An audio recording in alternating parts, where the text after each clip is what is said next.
Welcome to today news. కరీంనగర్లో ఏర్పాటు చేసిన మీడియా సమావేశంలో ముఖ్య అతిథిగా పాల్గొని ఓటు ప్రాముఖ్యత గురించి ప్రసంగించిన విశ్రాంత హైకోర్టు జడ్జి బి చంద్రకుమార్ మరియు ప్రముఖ వ్యాపారవేత్త మరియు సామాజికవేత్త ఎం శ్రీనివాస్ కుమార్. పార్లమెంట్ ఎలక్షన్స్ వస్తున్నాయి. అనేక మంది అభ్యర్థులు అనేక పార్టీలు ప్రజల దగ్గరికి వస్తారు. నా దృష్టిలో ఇప్పుడు ప్రజలకు ఒక మంచి అవకాశం. ప్రజలు వచ్చినటువంటి నాయకుల్ని వాళ్ళ డిమాండ్స్ ఏంటో ఆ నాయకుల చేత ఒప్పించి వాగ్దానాలు తీసుకోవాలి. ఒక ఊళ్ళో స్కూల్ బాగాలేదు, లేక ప్రైమరీ హెల్త్ సెంటర్ లేదు, లేదా ఇంకేదో ప్రాబ్లం ఉంది అక్కడ. అలాంటప్పుడు ఆ గ్రామస్తులు ఈ వచ్చినటువంటి నాయకులకు మాకు ఇది చేస్తారు అని చెప్పేసి మాకు వాగ్దానం చేయండి అని చెప్పేసి డిమాండ్ చేయాలి.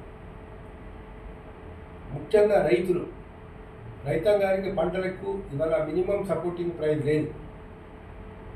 ఇప్పుడు డాక్టర్ స్వామినాథన్ రిపోర్ట్ ప్రకారంగా మినిమం సపోర్టింగ్ ప్రైస్ ఇవ్వాలి రైతులకు, కానీ ఏ పార్టీ కూడా ఇవ్వడం లేదు. ఇవాళ ఏ పార్టీ గ్రామాలకు వచ్చినా కూడా పెద్ద నాయకులు ఆ ప్రజలు అక్కడ చదివి మాకు ఇది మీరు నెరవేరుస్తారని రాసిస్తారా, వాగ్దానం చేయండి అని చెప్పేసి డిమాండ్ చేయాలి. అట్లనే విద్య గురించి, వైద్యం గురించి, లేదా గతంలో వాళ్ళు ఏదైనా వాగ్దానాలు చేసి ఉంటే ఆ నాయకులు ఈ వాగ్దానాలు మీరు నెరవేర్చండి అని చెప్పేసి ఇవాళ ప్రజలు డిమాండ్ చేయాలి. మేము ముఖ్యంగా ప్రజలకు చేసేటటువంటి విజ్ఞప్తి ఏంటంటే, ఇవాళ ఎవడైనా నాయకుడు డబ్బులు వంచి సారా వంచి ఇవాళ ప్రజలు కరప్ట్ చేసి కులం పేరు చెప్పి మతం పేరు చెప్పి ఓట్లు కనుక తీసుకుంటున్నాడంటే అతడు గెలిచిన తర్వాత ఎందుకు డబ్బులు ఇవాళ ఖర్చు పెడుతున్నాడు అనేది మీరు ఆలోచించాలి. ఎక్కడి నుంచి డబ్బులు ఖర్చు పెడుతున్నాడని ఆలోచించాలి. వాడు ఏ పార్టీ వాడైనా కానీ ఇవాళ ఒక 10 కోట్లు ఖర్చు పెడుతున్నాడు వాడనంటే వాడి ఉద్దేశం ఏంటిది? ఈ మొత్తం గ్రెయిన్ ఎట్లయితే ఉపయోగించుకోవచ్చు. వాడి ఉద్దేశం ఏంటిది? మొత్తం దీన్ని వ్యాపార రంగ రాజకీయాలు వ్యాపారంగా చేసి నేను ఇవాళ 10 కోట్లు పెట్టుబడి పెడితే 100 కోట్లు ఎట్లా సంపాదిస్తాను, పెట్టుబడి ఎందుకు పెడుతున్నాడు పెట్టుబడి వాడు అని ప్రజలు ఆలోచించాలి. కాబట్టి పెట్టుబడులు పెట్టేటటువంటి వారిని ఓడించేటటువంటి సంస్కృతి భారతదేశంలో రావాలి. నిజమైన సంస్కృతి, నిజమైన కల్చరు, నిజమైన ధర్మం ఏంటంటే పైసలు ఇచ్చేవాడిని ఓడించడమే నిజమైన ధర్మం. ఇంకా పేదవాళ్ళు ఎవరైనా ఇవాళ ఎలక్షన్లో నిలబడితే మీరు వాళ్ళకి సపోర్ట్ చేసి వారిని గెలిపించేటటువంటి విధంగా ప్రజలు ఆలోచించాలి. ఇది ప్రధానంగా మేము చెప్పదలుచుకున్నటువంటి విషయం. ఫస్ట్ ప్రజలు తెలుసుకోవాలి, మనం ఓటు వేయడం వల్ల ప్రభుత్వాలు ఏర్పడుతున్నాయి. రాష్ట్రంలో రాష్ట్ర ప్రభుత్వం, లేదా కేంద్రంలో కేంద్ర ప్రభుత్వం. ఎమ్మెల్యేలను మనం ఎన్నుకుంటాం. ఆ ఎమ్మెల్యేలలో మెజారిటీ ఉన్నటువంటి ముఖ్యమంత్రి అవుతాడు. ఆయన మంత్రివర్గాన్ని ఏర్పాటు చేస్తాడు. వాళ్ళు చట్టాలు చేస్తారు.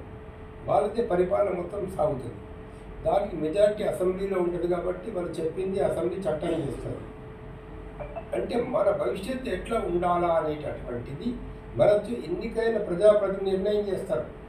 మన పిల్లలకు విద్య ఎట్లా దొరకాలా, మనకు వైద్యం ఎట్లా దొరకాలా, రోడ్డు ఎట్లా ఉండాలా, ట్యాక్సీ దేని విషయంలో ట్యాక్సీలు వేయాలా, ప్రతి మన పంటలకు ధర ఎట్లా ఉంటుంది, చాలా విషయాలు.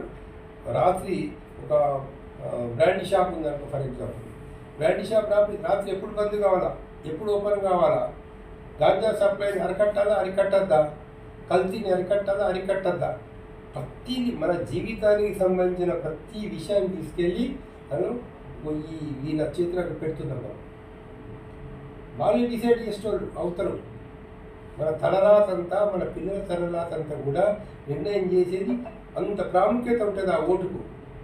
కానీ మన ఓటుని మనం అమ్ముకుంటే వాడు గెలిచిన వాడు ఒకప్పుడు ఏమైనా తండ్రి నువ్వు నాకు ఇచ్చేసి పెట్టేట్టు ముఖ్య వయసులో నాకు ఓటు వాడు నేను 3000 ఇవ్వలేదా ఓటుకు, నేను ఇంత ఖర్చు పెట్టలేదా అని వాడు అడిగే అవకాశం పట్టుకుంటుంది వాడు. కాబట్టి మేము చెప్పేది ఏంటంటే డబ్బులు తీసుకొని ఓట్లు వేయద్దు, ఎక్కడ కూడా సారాదానికి ఓట్లు వేయద్దు. యువతరం కూడా ఈ మతాలు అవి ఇవి వాటి వల్ల ఆకలి ఏం తీరది, రైతుల ఆత్మహత్య రాగవు, నిరుద్యోగ సమస్య పరిష్కారం కాదు, లేకపోతే ధరలు తగ్గవు. వీటి గురించి చాలా ధరలు ఎందుకు జరుగుతున్నాయి, ఉద్యోగం ఎందుకున్నది, మరి ఇవాళ ధర్మం గురించి మాట్లాడడం ఏం చేస్తున్నారు అక్కడ అని ఆలోచించాలి కదా.